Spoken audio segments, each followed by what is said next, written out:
Открывая совещание с участниками общественного совета при МИД и приглашенными гостями, министр иностранных дел Абхазии Инал Ардынба отметил, что крайне важно развивать отношения с прогрессивными институтами Российской Федерации. При этом министр подчеркнул, что ключевыми задачами взаимодействия являются поддержка молодежи Абхазии, перспективное развитие информационных технологий, модернизация подходов к информационной политике, распространение информации об Абхазии и повышение инвестиционной привлекательности. Информирую также и о том, что с целью укрепления диалога между молодежью нашей страны, Российской Федерации и Республики Беларусь, в данное время мы прорабатываем возможность организации в нашей стране молодежного фестиваля, который предполагается к проведению в текущем году, этим летом. Значит, возможность организации прорабатывается как дискуссионные площадки, так и в рамках фестиваля внедрение элементов спорта, культуры. На мой взгляд, это было бы крайне важно для укрепления диалога между молодежью наших стран. Большая политическая победа Абхазии в том, что стратегическим союзником республики является Россия, отметил в своем выступлении секретарь Совета безопасности Абхазии Сергей Шамба. Я бы хотел напомнить, что в послевоенное время, когда Абхазия находилась в блокаде, и Владимир Владимирович Путин, как только был назначен председателем правительства Российской Федерации, отменил блокаду со стороны Российской Федерации. И с тех пор мы видели целый ряд шагов, которые были сделаны решительные, и привели в конечном итоге к признанию независимости Абхазии. С тех пор поддержка экономическая, политическая на всех уровнях. Мы видели в Совете Безопасности ООН, как за наши интересы представитель Российской Федерации посол Чуркин сражался буквально. Это было даже по телевидению, мы могли наблюдать. Единственный, можно сказать, покровитель, союзник – это Российская Федерация. Несмотря на то, что мы признаны рядом других государств, но ближе, роднее и, так сказать, ближе у нас никого нет. Мы это понимаем. Это было, кстати, и до признания. Россия оказывала нам огромную помощь. Между нами, я думаю, что никогда не будет тех отношений, которые хотели видеть бы за границей, которые хотели видеть бы наши враги. Участники совещания высказались и по поводу неправительственных международных организаций, которые работают в Абхазии. По мнению Сократа Джинджулия, их деятельность не должна распространяться на политическую жизнь. Когда создавались эти неправительственные организации в Абхазии, мы помним хорошо, Руслан Канович тоже помнит. Это те времена, когда еще Владислав Григорьевич был, и сейчас я слышу, что они такие дела сделали в Абхазии, они вытащили Абхазию из экономического, значит, трудного положения, они все.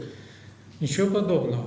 Конечно, их деятельность сопровождалась здесь какими-то благотворительными делами, но благотворительные дела мы тогда, может быть, не очень понимали, но эти благотворительные дела нужны были им для того, чтобы, это можно сегодня говорить, для того, чтобы легализоваться в какой-то стране. Представьте себе, чтобы они, и если и этого не делали, кто бы им разрешил тогда действовать на территории Абхазии.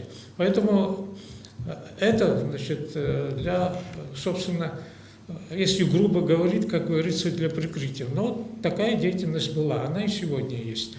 Ряд организаций осуществляет полезную деятельность, об этом министр иностранных дел наш говорит постоянно.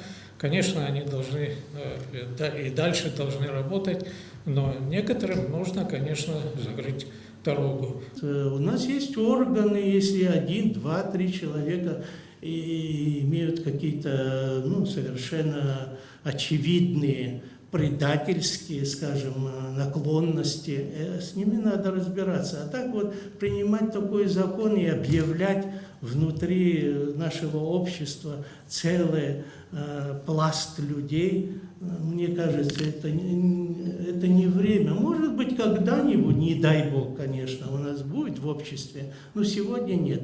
Они должны быть ориентированы четко и должны понимать, куда мы вообще стремимся. И поэтому особых проблем, конечно, в Абхазии я не вижу, но тем не менее есть отголоски И эти отголоски мы должны видеть и контролировать, безусловно, анализировать и соответствующие меры, конечно, принимать. Я никогда в жизни не соглашусь и не приму эти оценки, что абхазское общество, абхазские неправительственные организации работают против абхазской национальной идеи. Вот с этим тезисом, если вы согласны, люди, которые представляют государственную власть, вот на этой платформе можно и нужно вести диалог и дальше продолжать нашу и общественную работу, и государственную работу. Самые дружественные для России государства – Белоруссия, Украина, Армения, Грузия. Посмотрите, какие там возникли антироссийские настроения. И они однозначно это связывают с деятельностью вот этих организаций, которые вот настраивали молодежь так. Я абсолютно согласен и уверен, это наши соратники, которые сегодня в НПО, самые значительные люди, мы прошли с ними Айдгара, войну прошли, все, я в них уверен. Я думаю, что наш стратегический союзник понимает, что следующие поколения как себя поведут, как они будут воспитываться на каких ценностях, понимаете?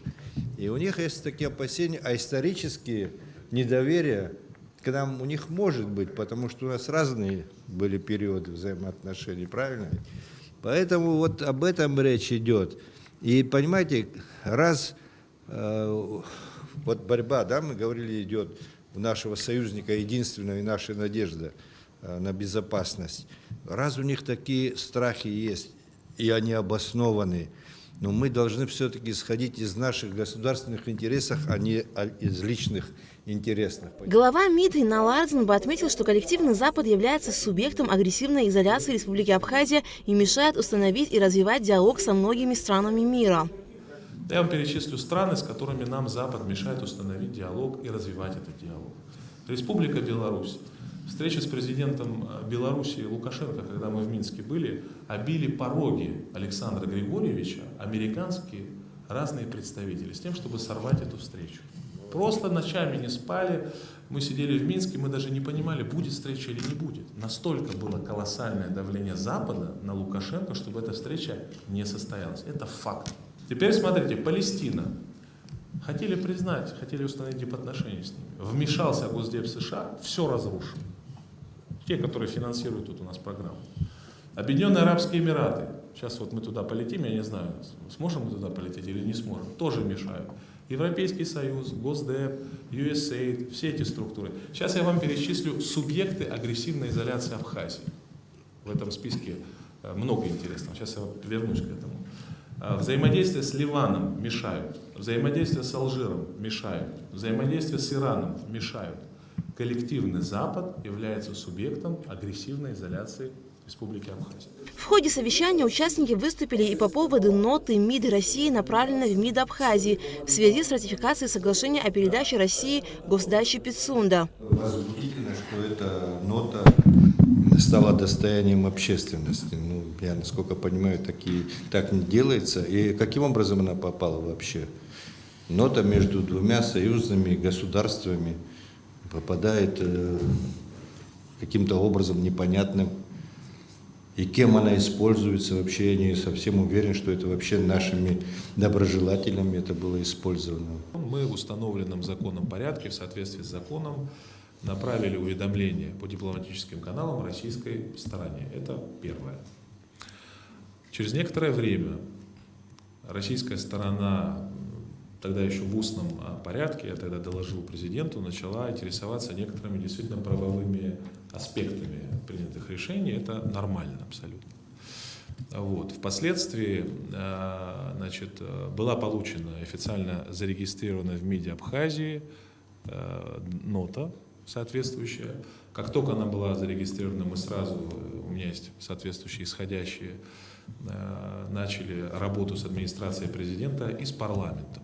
У нас сейчас идет соответствующая работа. У нас есть рабочая группа, и туда входят и депутаты парламента, и министр юстиции, и представитель президента в парламенте. Мы уже согласовали предварительный вариант ответной ноты, она абсолютно предметная, понятная. Мы, как только мы завершим эту работу, я думаю, что обязательно проинформируем. А что касается публикации, Сергей Миронович правильный вопрос задает. А кто опубликовал эту ноту? Может выйти человек и сказать: и меня зовут так-то, я первоисточник публикации. Мне просто интересно, кто это сделал. Если этот человек считает, что он правильно поступил, пускай он выйдет и скажет: это я. В ходе встречи своим мнением поделились и другие участники Общественного совета при МИД и приглашенные гости. Аля Катрапш, Алексей Агухава, Абхазское телевидение.